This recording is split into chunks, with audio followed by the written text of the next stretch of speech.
ꯑꯩꯈꯣꯏꯒꯤ ꯆꯥꯏꯅꯥꯒꯤ ꯃꯥꯒꯤꯁꯨ ꯉꯁꯥꯏꯒꯤ ꯔꯤꯖꯅꯦꯜ ꯑꯦꯝꯕꯤꯁꯟ ꯍꯥꯏꯇꯥꯔꯦ ꯃꯔꯨꯑꯣꯏꯅ ꯕꯦꯜ ꯑꯦꯟ ꯔꯣꯗ ꯏꯅꯤꯁꯤꯌꯦꯇꯤꯚꯀꯤ ꯀꯩꯅꯣ ꯃꯌꯥꯝ ꯑꯃ ꯄ꯭ꯔꯣꯖꯦꯛꯠꯁ ꯃꯌꯥꯝ ꯑꯃ ꯃꯐꯝꯁꯤꯗ ꯄꯥꯏꯈꯠꯂꯛꯅꯕ ꯍꯣꯠꯅꯕ ꯑꯗꯨꯒ ꯃꯔꯨꯑꯣꯏꯅ ꯃꯁꯤꯗꯩꯗ ꯆꯥꯏꯅꯥꯒꯤ ꯏꯟꯇꯔꯦꯁꯁꯦ ꯁꯤꯒꯤ ꯔꯤꯖꯟꯁꯤꯗ ꯀꯩꯅꯣꯅꯤ ꯃꯥꯏ 에너지 ꯁꯦꯀ꯭ꯌꯨꯔꯤꯇꯤꯅꯤꯀꯣ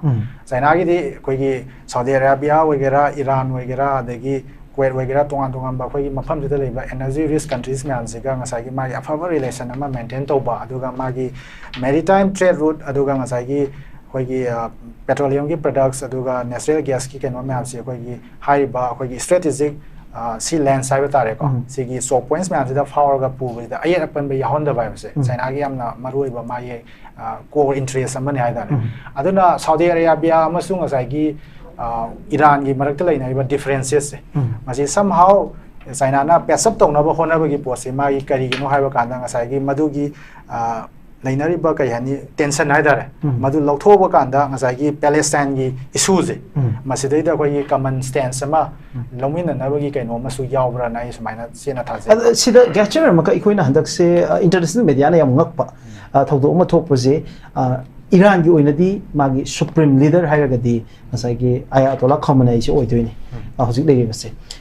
ꯃꯍꯥꯛꯁꯤꯒ ꯃꯍꯥꯛꯀꯤ ꯀꯥꯎꯟꯇꯔꯄꯥꯔꯠ ꯑꯣꯏꯔꯒꯗꯤ ꯍꯦꯗ ꯑꯣꯐ ꯁ꯭ꯇꯦꯠ ꯑꯃꯒ ꯃꯥꯒ ꯎꯅꯒꯗꯧꯕꯅꯤ ꯍꯟꯗꯛꯁꯤ ꯁꯥꯎꯗꯤ ꯑꯔꯥꯕꯤꯌꯥꯒꯤ ꯂꯥꯛꯈꯤꯕ ꯏꯟꯇꯦꯔꯤꯌꯔ ꯃꯤꯅꯤꯁꯇꯔꯁꯦ ꯃꯥꯅ ꯑꯣꯏꯅ ꯔꯤꯁꯤꯞ ꯇꯧꯋꯦꯕ ꯁꯤ ꯏꯔꯥꯟꯒꯤ ꯍꯤꯁꯇ꯭ꯔꯤꯗ ꯍꯥꯏꯕ ꯇꯥꯔꯦ ꯑꯅꯧꯕ ꯏꯔꯥꯟꯒꯤ ꯍꯧꯖꯤꯛ ꯏꯁꯂꯥꯃꯤꯛ ꯔꯤꯄꯕ꯭ꯂꯤꯛ ꯑꯣꯐ ꯏꯔꯥꯟꯒꯤ ꯍꯤꯁꯇ꯭ꯔꯤꯗ ꯑꯃꯨꯛꯐꯥꯎ ꯊꯣꯛꯇꯕ ꯃꯥꯒꯤ ꯄ꯭ꯔꯣꯇꯣꯀꯣꯜ ꯀꯥꯏꯕ ꯑꯃꯅꯦꯅ ꯍꯥꯏꯌꯦꯕ ꯃꯁꯤꯗ ꯁꯝꯍꯥꯎ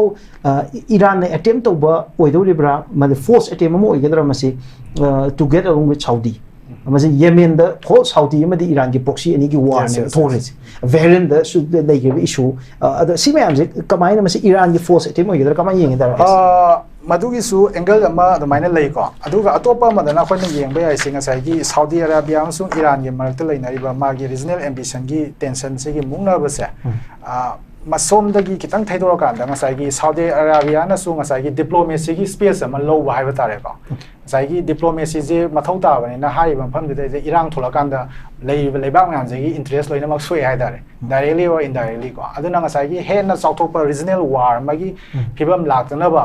ꯁꯥꯎꯗꯤ ꯑꯔꯥꯕꯤꯌꯥꯒꯤ ꯁꯥꯏꯠꯇꯒꯤꯁꯨ ꯍꯥꯏꯕ ꯇꯥꯔꯦ ꯉꯁꯥꯏꯒꯤ ꯑꯟꯗꯔꯁꯇꯦꯟꯗꯤꯡ ꯑꯃ ꯗꯦꯚꯂꯞ ꯇꯧꯅꯕ ꯍꯣꯠꯅꯕꯒꯤ ꯄꯣꯠꯁꯤ ꯃꯁꯤ ꯑꯩꯈꯣꯏ ꯏꯟꯇꯔꯅꯦꯁꯅꯦꯜ ꯄꯣꯂꯤꯇꯤꯛꯁꯀꯤꯗ ꯑꯩꯈꯣꯏꯒꯤ ꯗꯥꯏꯔꯦꯛ ꯀꯦꯁꯇ ꯂꯥꯛꯆꯅꯤꯡꯕꯁꯦ ꯃꯔꯨꯑꯣꯏꯅ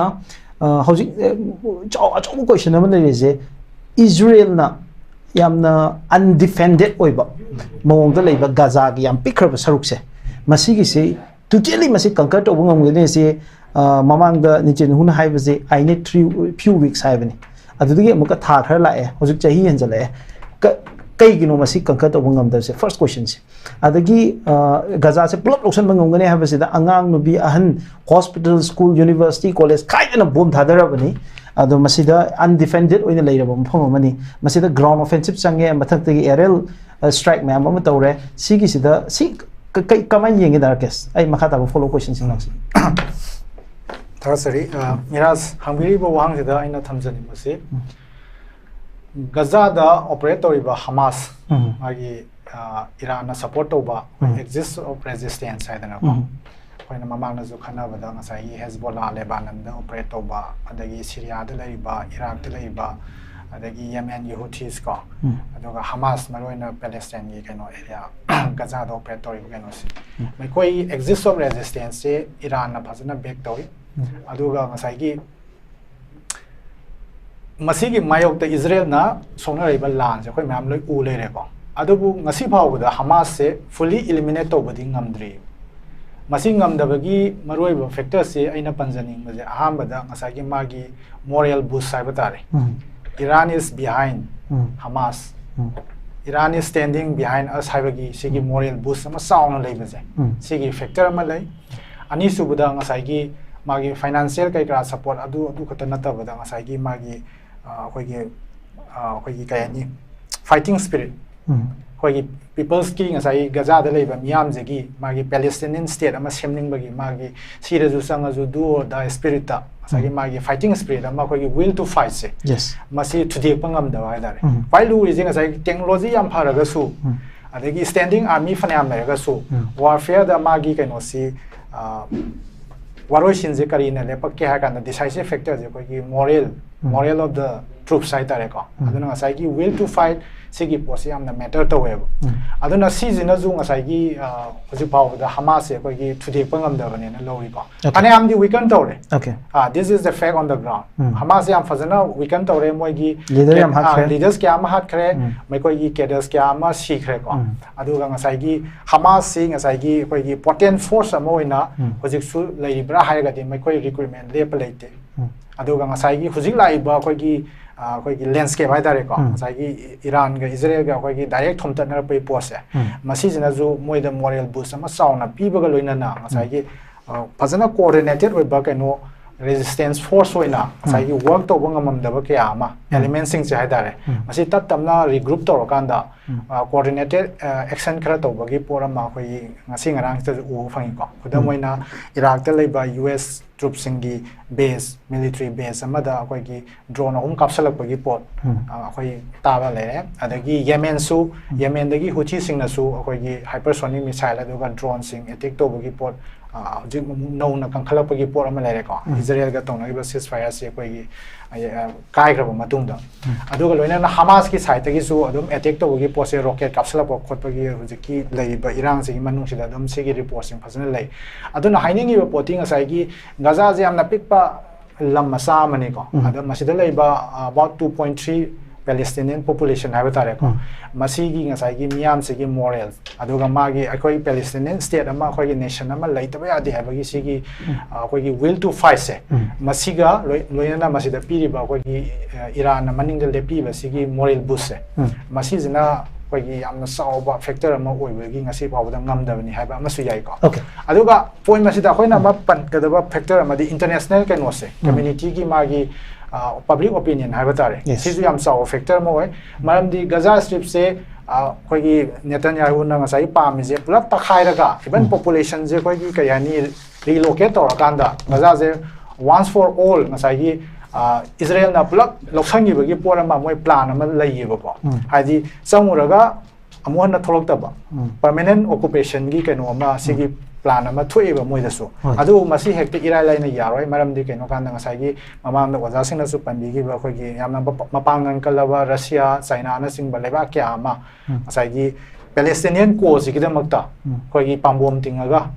tobom topa me ama togani magi international diplomacy da bu egera de financial aduga magi military support da bu egera togani hadana khoi gi humanitarian gi kayani assistance kai ka pi bai dare despite Israeli blockades ko adu sigi pon man se dum dai bani na sigi international community gi magi solidarity hai dare for the Palestinian people ko sizu aso factor amo oi adu mang na ngasi pa da Gaza je moina pulak bulldoze to bangam da bagi kaino mani na ai smile am convincing oi answer ni mathang je dark sai na makhata na laksani ma ngasai ngasi gi expert ani mak na maru in tham khiba ngasai Israel gi behind the kana lai ha America lai adu even US te lai Israel gi lobby adu gi then IPAC ki ngasai gi lobby adu atop Israel gi organization mayam gi US te lai lobby sina Israel gi maning da America na phaiak phaina phaiba siga chamana na Iran gi matung da lepi ga do base ngasai gi China or Russia moi na adugi America na lepi pachang do lepakan have ge thaja base leibra kamai khena ba khadi lai gan ni miras ko maram ding ngasai gi akoi gi Iran su magi Persian civilization gi ko civilized state amoina lebani ma ju magi strategic autonomy adu mak pam gani ko aduga at the same time ngasai gi Russia su ngasai gi Iran ga yamna aset pa mari ma koi sagale madugi khudam ma babu koi ikui kui dringai da koi sahi simak ta haiba tare koi 2025 ki kaino sida koi gi angan ma saruk sidai da koi gi comprehensive strategic partnership ki ko sahi kun gi oiba comprehensive strategic partnership ki okay gi kaino ma treaty ma koi gi Russia amasung Iran ga sign tong nei ko masidai da koi gi alliance have the mutual defense ki poti yaudi posida adubu ngasai common military threats se masi deal to no bagi deal to by dim kamaina defend to bodagi have the common military threats inje kamaina thingnami na gadagi have gi wafam di sidai the provisions yauri hariba 2025 da sign to riba treaty sida similarly ngasai gi China ga Iran ga ju 25 years ki oiba sugumba treaty ma khoi March ki 2021 ko masida sign to gi pol lai adumang na ngasai gi khoi gi defense ki sector da kari da trade and economic khoi gi areas ki ada khoi gi cooperation se yam phajana khoi gi mapang gan ba khoi gi Russia amsung China hai ba lebak sing jiga ngasai gi Iran ga dum lei hai ba tare ko aduna ngasai gi khuju khlai sigi manung sidai da koina yeng ba ba jing ngasai gi mutual defense ki kaino ma pek ama mak natraga su ngasai gi military threat common military threats myam sing ngasai gi se akoi oja sing na so habi ba da mai taw da ngasai gi Iran Russia China adoga North Korea na hoji laiba international systems dai da akoi perceive to is ngasai threat perception da common adversaries waina common enemies waina yeng ba da US na lusing ba ngasai magi alliance haidare ko ngasai koi gi NATO yauna koi gi somda Asia rom da jo koi gi Quad ki kari gi myama okas kaina su tholei ko sugum ba kaino ma koi gi Pacific ta gi orga Indian Ocean na da gi somda koi gi Atlantic Ocean gi sigi area si ba lo in sando ga dare worldwide wide ba do ma international systems dai da koi gi sigi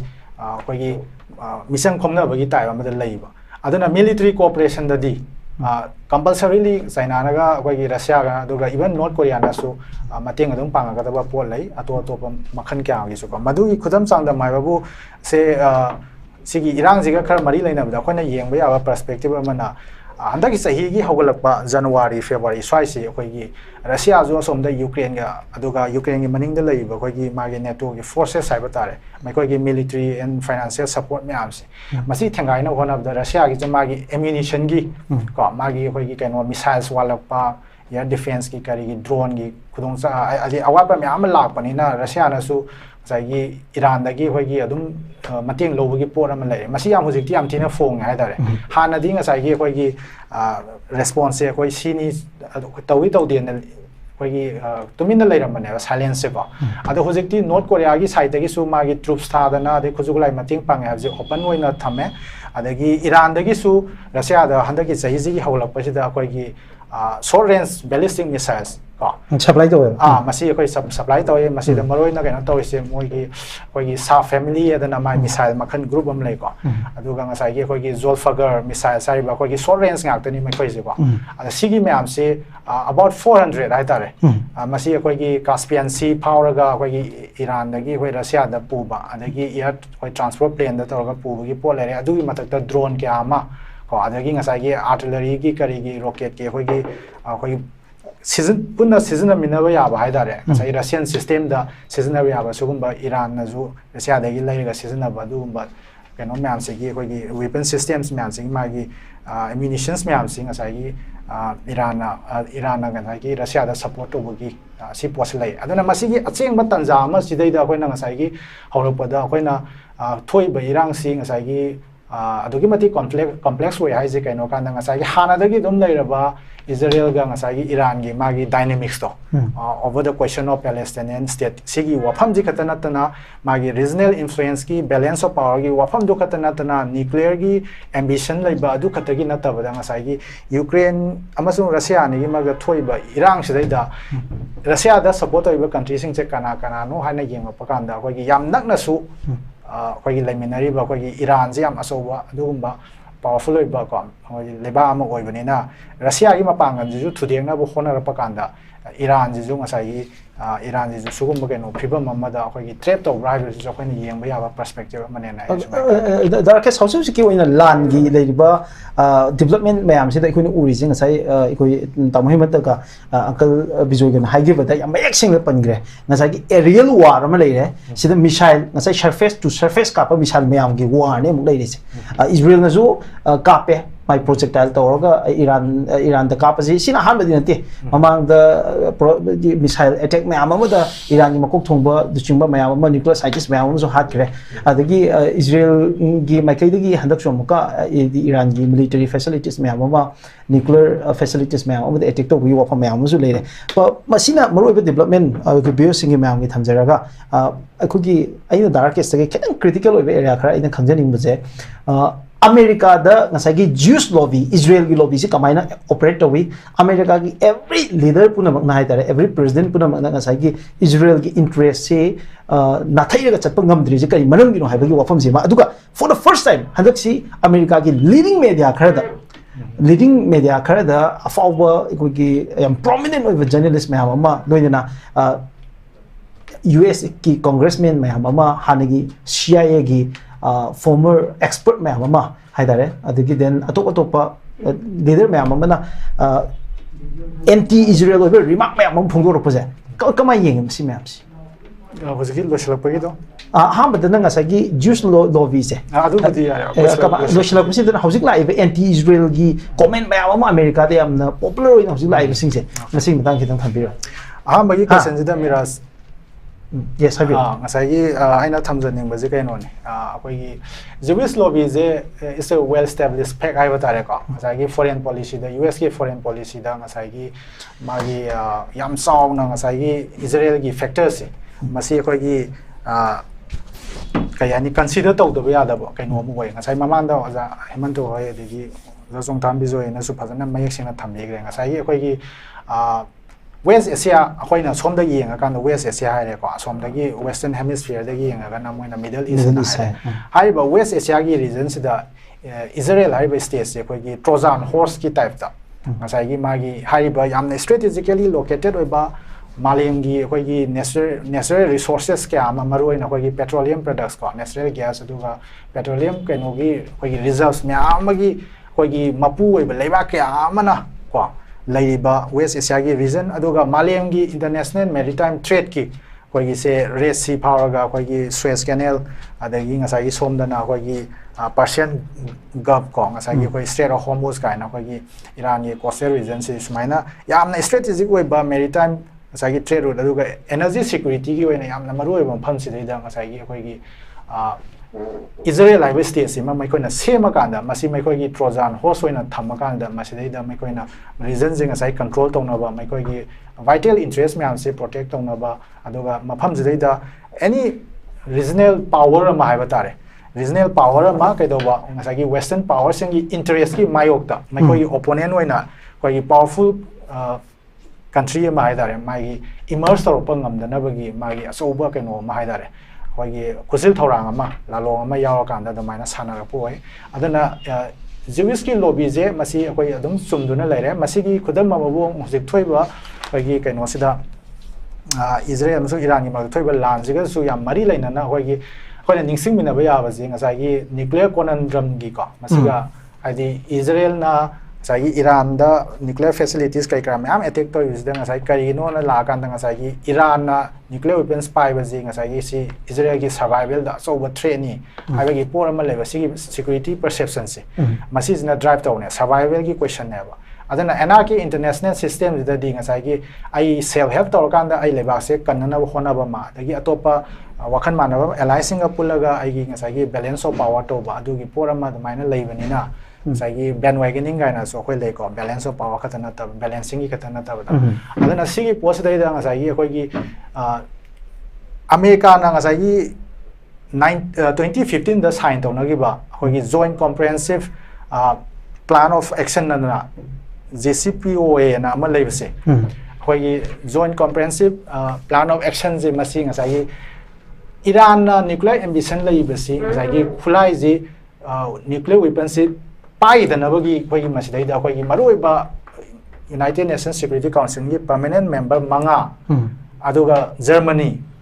aduga Iran haiba laibak taresina koi gi yamna kuina multilateral diplomacy da kanda dialogue da kanda yanagi ba aduga agreement amane ba adugu ngasai gi masidagi Donald Trump na ngasai gi magi ahan ba term sidai da Donald Trump na ngasai gi loina handokhi bane ba ada handokhi je ngasai gi JCPOA je khatanate Donald Trump gi magi leadership style hai ba tare ko masi jo koina magi personality jo koina naina ba ma mathau ta hai ba tare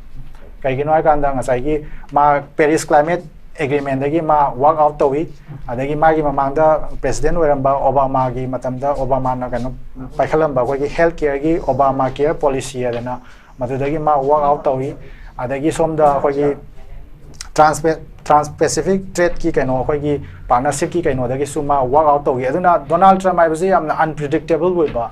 asai mana aning bazi mana masi tawdam ne na khallaga di hana mi gi international law gi yana kanglon gi makha da ngasai gi sign tawna gra agreements kai je hekta khongoi na bagi porama Donald Trump gi pot u phangi my leadership style se adana 2015 da sign tawna gi basugum ba JCPOA agreement sidagi mana ngasai gi pull out tawra kanda ngasai gi no mu ngasai gi kaino se taw ho bane ba ko gi 2018 sidai da mana sidagi tokre sigi nuclear kaino se yadena mana yarisi kaino kanda mana sidagi pi statements ne be maru oise haiba JCPOA 2015 ki policy masidai yamna sauna oppose to giba countries sing se kana kana no ha kanda Saudi Arabia ne Israel ne maroina yes adunga sai Saudi Arabia ki di wajanga na pan badasu masai ki wajama tan azu pan bigre ma gi sia suni ki dichotomy ki pot tu khatana ta badanga sai ki khoi ki ma gi regional influence ki ma gi ambition lei bane na Saudi Arabia ki zu masai ki Iran ma panga kan ba leba mo pa ji mai pam da gi factor ma su lei da ke soi da kidang handak ki mamang de masai Israel especially Iran amadi Saudi Arabia ki ma gi regional leadership ki munarapag yam achau confrontation naman layramba in every way da ani si opposed to layramba mabani ki proxy mayam amana amagi mayokta thong mayam to layramba dagi China na ani si amuk purakhiba je Iran amadi Saudi Arabia se amuk purakhiba how to see ihan ba country to visit after this war hai tare handak ki so called war na chagano conflict se hora aba matungda Iran ga Israel ga marakta ihan hana any foreign leader am chakhibaje Saudi Arabia gi interior minister sine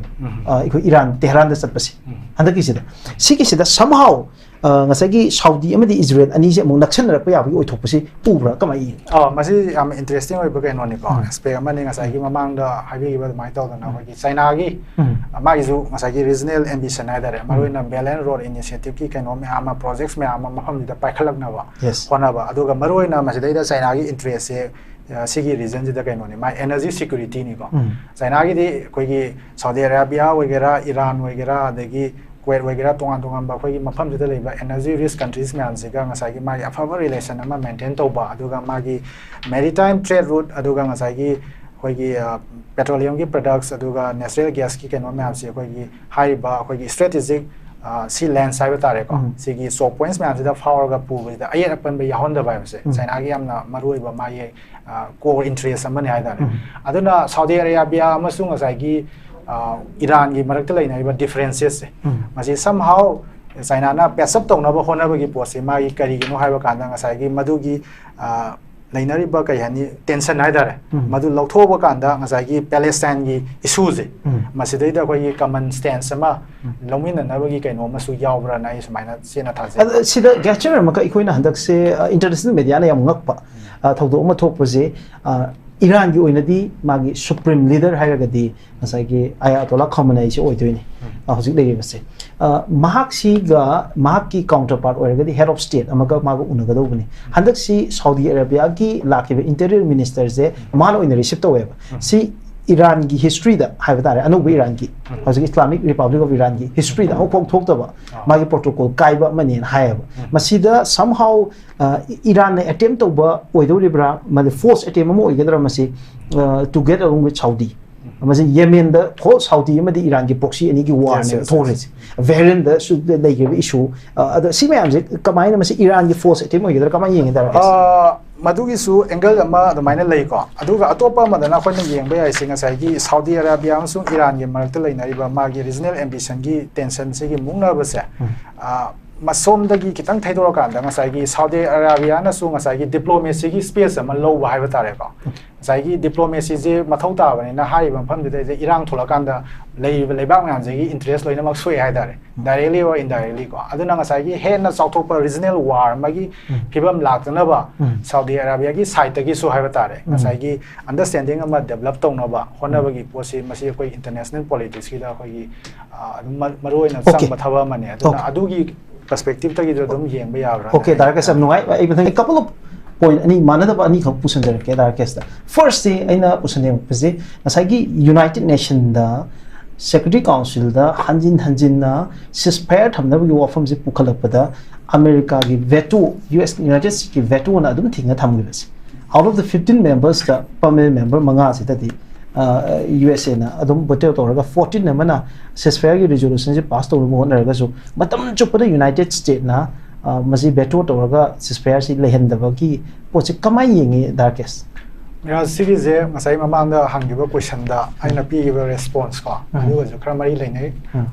zabi zo ina ju thamgi ba za man da na thamam ba myam du ga su correlate tor kan da khoina masi da yeng ga se kai na kan da masai gi ꯑꯩꯈꯣꯏꯅ deep state ꯀꯥꯏꯅꯁꯨ ꯌꯥꯝ ꯍꯥꯏꯅꯩꯀꯣ ꯃꯁꯤꯗꯩꯗ ꯑꯩꯈꯣꯏꯒꯤ role of ꯃꯦꯗꯤꯌꯥꯁꯦ ꯌꯥꯝ ꯃꯔꯨꯑꯣꯏꯕ ꯖꯥꯕꯤꯖꯣꯏꯅꯁꯨ ꯌꯥꯝ ꯐꯖꯅ ꯆꯨꯝꯅ ꯊꯝꯕꯤꯕꯗ ꯑꯩꯈꯣꯏꯒꯤ media ꯍꯥꯎꯁꯦꯁ ꯃꯌꯥꯝꯒꯤ ꯑꯩꯈꯣꯏꯒꯤ ꯀꯩꯅꯣꯁꯤ ꯃꯄꯨꯁꯤꯡꯁꯤ ꯖꯤꯋꯤꯁꯁꯤꯡꯁꯤꯅ ꯑꯣꯏꯌꯦꯕ ꯑꯗ ꯕꯦꯡꯀꯤꯡꯒꯤ ꯐꯥꯏꯅꯥꯟꯁꯤꯌꯦꯜꯒꯤ ꯀꯔꯤꯒꯤ ꯑꯃ ꯃꯥꯏ ꯇꯦꯛꯅꯣꯂꯣꯖꯤꯒꯤ ꯀꯔꯤꯗ ꯑꯗꯒꯤ ꯃꯥꯂꯦꯝꯗ ꯑꯩꯈꯣꯏꯒꯤ ꯅꯣꯕꯦꯜ ꯄ꯭ꯔꯥꯏꯖꯒꯤ ꯀꯔꯤꯗ ꯑꯩꯈꯣꯏ ꯃꯁꯛ ꯅꯥꯏꯕ ꯃꯌꯥꯝ ꯍꯥꯏꯇꯥꯔꯦ ꯍꯤꯔꯝ ꯀꯌꯥ ꯑꯃꯗ ꯖꯤꯋꯤꯁꯀꯤ ꯀꯩꯅꯣꯁꯦ ꯃꯣꯏ ꯄ꯭ꯔꯣꯐꯥꯏꯜꯁꯦ ꯌꯥꯝ ꯋꯥꯡꯅ ꯂꯩꯕꯀꯣ ꯑꯗꯨꯅ ꯉꯁꯥꯏꯒꯤ ꯑꯩꯈꯣꯏꯒꯤ 21st ꯁꯦꯟꯆꯨꯔꯤꯗ ꯋꯥꯔꯐꯤꯌꯔꯒꯤ ꯌꯥꯝꯅ ꯃꯔꯨꯑꯣꯏꯕ ꯀꯩꯅꯣ ꯁꯛꯂꯣꯟ ꯑꯃ ꯀꯩꯅꯣꯅ ꯍꯥꯏꯖꯔꯒꯗꯤ ꯋꯥꯔ ꯑꯣꯐ ꯅꯦꯔꯦꯇꯤꯚꯁꯤꯅꯦꯕ ꯑꯩꯈꯣꯏ ꯃꯅꯤꯄꯨꯔꯒꯤ ꯏꯔꯥꯡꯁꯤꯒꯤ ꯀꯟꯇꯦꯛꯁꯇꯁꯨ ꯑꯩꯈꯣꯏꯒꯤ ꯀꯨꯀꯤꯖꯣ ꯀꯥꯡꯕꯨꯒ ꯑꯩꯈꯣꯏꯒꯤ ꯃꯩꯇꯩ ꯀꯥꯡꯕꯨꯒ ꯍꯨꯟꯅꯕꯒꯤꯁꯤꯗ ꯇꯧꯔꯤꯁꯦ ꯑꯆꯨꯝꯕ ꯑꯔꯥꯟꯕ ꯑꯗꯨꯅ ꯑꯃ ꯑꯣꯏꯈ꯭ꯔꯦꯀꯣ truth is the first casualty in every conflict ꯑꯅ ꯍꯥꯏꯔꯤꯁꯦ ꯉꯁꯥꯏꯒꯤ ꯑꯆꯨꯝꯕ ꯍꯥꯏꯁꯦ ꯑꯗꯨꯃꯛ ꯃꯥꯡꯉꯦꯕ ꯑꯍꯥꯟꯕ victimꯁꯦ ꯃꯥ ꯑꯣꯏꯌꯦꯕ truthꯁꯤꯅꯀꯣ ꯑꯗꯨꯅ ꯉꯁꯥꯏꯒꯤ ꯋꯥꯔ ꯑꯣꯐ ꯅꯦꯔꯦꯇꯤꯚꯁꯦ ꯁꯥꯟꯅꯔꯀꯥꯟꯗ ꯉꯁꯥꯏꯒꯤ ꯃꯦꯗꯤꯌꯥ ꯍꯥꯎꯁ ꯑꯆꯧ ꯑꯆꯧꯕ ꯃꯥꯂꯦꯝꯒꯤ ꯃꯁꯛ ꯅꯥꯏꯕ ꯃꯌꯥꯝꯁꯤꯒꯤ ꯀꯩꯅꯣꯁꯦ ꯑꯩꯈꯣꯏꯒꯤ ꯖꯤꯋꯤꯁꯁꯤꯡꯒꯤ ꯃꯈꯨꯠꯇ ꯑꯌꯥꯝꯕ ꯂꯩꯕꯅꯤꯅ ꯉꯁꯥꯏꯒꯤ perception management ꯑꯗꯨꯒ shaping the public opinion international community magi miyeng kai kai myam se sidane ba koina muslim hagadi terrorist ki keno salon amada yam ki khangninga we ba suicide bomber gi time moina projector ba film do egera any keno amada aduga yam peaceful oi ba art and culture da sports da kai da taiba muslim yam na khoi gi maning da thamaganda sagi amna violent oi ba keno salon sina projector ganda maduna muslim world gi khoi gi salon oi na utpagi suguma perception management की पोस्ट याम साउंड से रोल अमल लोवे बको अदना वार ऑफ नैरेटिव से मैं मरु है अदुगी वार ऑफ नैरेटिव से हंदक की मतंग सिददी इजराइल से फेल ओइरे ना लोबर का मसी कनो ने ममांग नसु आइना पाखोम जी कितंग यौना खोंगी दबा में यावरे को सागी एंटी इजराइल की पोरा म लापसे आइना खरा खोंगी बदा सागी डोनाल्ड ट्रम्प की मागी पर्सनालिटी है दारे माई लीडरशिप स्टाइल मागी पॉलिसी मेकिंग की कनो से हम तोंगान बा अनप्रेडिक्टेबल होय बा माई अनिंग बा तौबगी पोम ले अदुगा खरा हॉकिस होय बा नियो कॉन सिंग है दारे नियो कंजर्वेटिव कनो सिंग सिगी लीडर सिंग सि मागी कनो से दैदा पुल्ल गांदा मागी सर्कल इनर सर्कल दा थम गांदा खोई थबक तौबगी पोम ले रे अदुगा अतोपा मना ngасai Koyna war of narratives की खतना तब कोइना येंगदि जे ngасai सिगी नैरेटिव्स दैदा अमाना याम क्रूशियल होय बा पोसे कनो गांदा ngасai इजराइल ना Palestinian sing hard pagi sigi genocidal oi bakai nomiam si sigi policy je masi malem jina acknowledge to weba adu hujik thoi ba irang jida di mai khone yam kyam haina ngasagi narrative se kamaina sem gi ha kanda Palestinian myama Gaza da wero West Bank da wero atopa Lebanon da kai da sili ba hingi ba myam na suffer to budo madu maning de intho maganda hujik moina justify to na bo honor ji kai na kanda ngasagi Israel gi survival da threaten to wi karina Say Iran gi nuclear weapons ambition se sisna magi survival the threaten tawi aduna ai koi sigi to da ya da ba preemptive strike se tor pani ai sigi narrative amada ma sagal ai ne right to defense aduna sigi right to defense data magi hingde adam ne na ai preemptive strike se tor ni nuclear facilities thugai ni moi scientist ha ni moi gi military commanders myam ha ni civilian myam ha ni justify tor re ba sigi narrative ani je koi yeng adaw ne ba amana Palestinian singna Gaza da du yamna suffer tor pagi posima Masagi sidagi thaido kana ship ama masagi over the question of nuclear weapons ko masagi sigi posi da pulap salhan gre ba ko si je ma ko yam hai sing na yengam sang ya dagi amana waza ko gi hemanda na ju thambira ma horok pada might is right ki posi waza bizoi na ju hai ko masagi international laws violate to gi pot adagi multilateral level da ko gi diplomacy to dana Yanagraba agreement kya ama se ai mamana panjagi budang asagi Donald Trump gi my leadership my first time de hoga mana koi Paris koi climate agreement gi keno dagi USA pull out toy adagi ngasagi koi somda koi trade ki kari gi koi Pacific ki ka trans Pacific ki trade partnership ki keno dagi ma work out to gi natra adagi Obama na local amba keno policy kya ama mana ngasagi loina ma thugai ra pi pu ama leba ma gi keno se aduna ngasagi I am a Panjagi, JCPOA 2015 the Yanagiba, Iran, Ngasagi Leba, permanent member of the United UN Security Council, Manga, Germany, Aduga, Iran, Tonagi, but see agreements. Sizung Asai, Donald Trump, Namana, walk out of in 2018. Karigina and the Handaki Tolebi Iran, the Marile neighbor. Statement some neighbor. Donald Trump Nize, Iran Sokosanu, Wizen, Hoi Trade, Tozin, Nusinazi, Sokot, Minazia Dubu.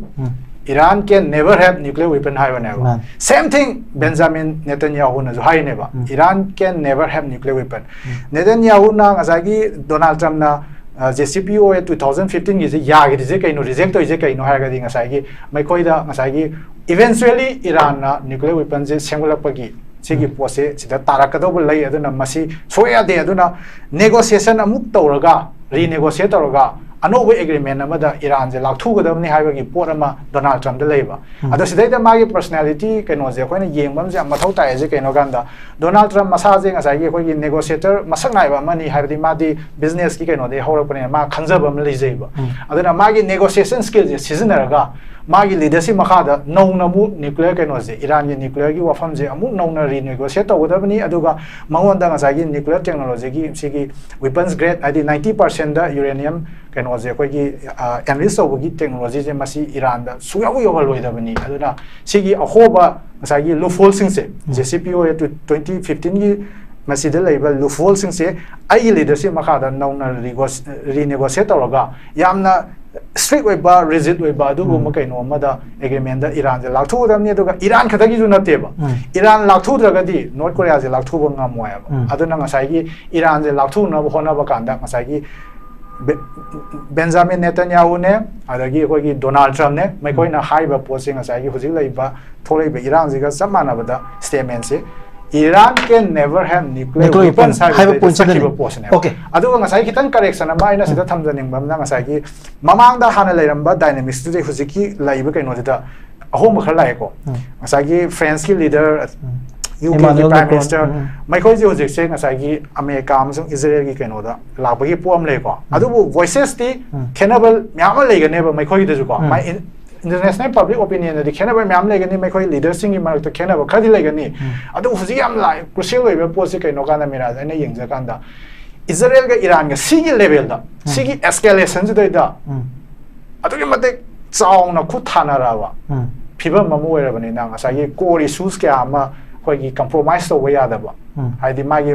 vital national interest of these countries I direct magi US, UK, France, the magi NATO gi labor kai jing ko moi myam ji vital interest compromise to way adam na somehow Iran ji lak thu da ya da gi pura magi kaino ne bji lai je adu lu re poti Iran gi magi military capability ha dare masi akoi gi khra wang re ba adi ngasai gi mana season ba khulai jing je maroina Haifa port city ji da attack to bu da koina uri je Tel Aviv ka da uri je magi akoi gi mafana maneuverable re-entry vehicle na akoi gi khulai je ballistic missile je kari ani akoi gi attack target to tharam dai da ngasai gi akoi gi laithok laisin to ngamba maneuver to ngamba gi sigi technology ko aduga multiple warheads carry to ba maroina Haz-Qasem haiba sigi ke season ba adai imat kaina leiba ko adagi Fateh 1 Fateh 2 akoi gi kaino se Fatah 1 Fatah 2 kaino se akoi gi hypersonic missile si myam je akoi gi season ra ko ni na phajana tho me ko kaino se Israel yes ngasai gi koina Iron Dome hai adu bu ngasai gi mai air defense season ai je Iron Dome ji akoi gi anemba saruk ta neba say 20 kilometers muki sai radius ki kaino se ta neba 10 radius sai 20 area se ta ne mai effective hoji adai mathaki kaino je mu dumjina mu kaino na gi Davis sling hai Davis sling cover to baneba adai mathak mu aero 3 system je neba mai 3 layer neba adai mathak ta mu US na supply to ba gi US ka to ga puthong na ba Patriot missile gi adagi terminal high altitude air defense third ana simyam je loi deploy to neba despite all these air defense systems asagi Iran has been successful in hitting hard some of the kayani koi critical infrastructure cyber tare ko asagi Tel Aviv ta bo egera adagi koi gi Haifa da bo egera atoba mafam jing da bo egera phajana thome ba aduna haibadi intensity of this conflict ko sigi limited war na ina lojai ko sigi pose adugi matik Israel zu kayani yam tina awaba sai theng ama haidare masi phajana phange na duma lojani ko okay the final question oina ina laksaning baje asagi Israel gi magi domestic politics se sigi ji for a long time haidare long time as recent times ni Benjamin Netanyahu gi magi mangod unfavorable oiba ade mazi he's getting very unpopular ma yam kuire da mana ego gi Israel gi quite a prominent politician amoina Israel yam popular face amo eje aduna mangonda hojik ki magi far right policies me hamji da public ki pen da ba ma khak lei bese even hojik pau the Israel gi population is around 40% bhaubudi papan da chakki bagi oiba handaki lan manungjida yam chawna Israel ka hosiki Gaza ki tongnari ba mayam jida kamai yenge masi ko se figures to the questionable way ko ha the reports tongan tongan ba lebe du bo ko na ngasai gi panbiri ba do maina ngasai gi expressing na haina ri je keno ganda Israel na hosik thengnari ba problems se ha the challenges mayam ja in terms of ko gi security and safety of the people hai badare sidi mamang da thengna gi dribal mongi level amani hai dare ko haidi mamang da thoke ba Israel ga Arab countries singa sona ba la nu adu gi pot na ta ba ko gi handaki ko gi matam chidai da di yam saw na hai dare mai ko je insecure ba gi problem lai ni na mai ko je Israel thado sat ba gi pose masi aso factor ma koire hoji ngasai gi discourse da kai no ganda unlike the Palestinians they are not used to living under that insecure environment hai dare asai gi sigi possession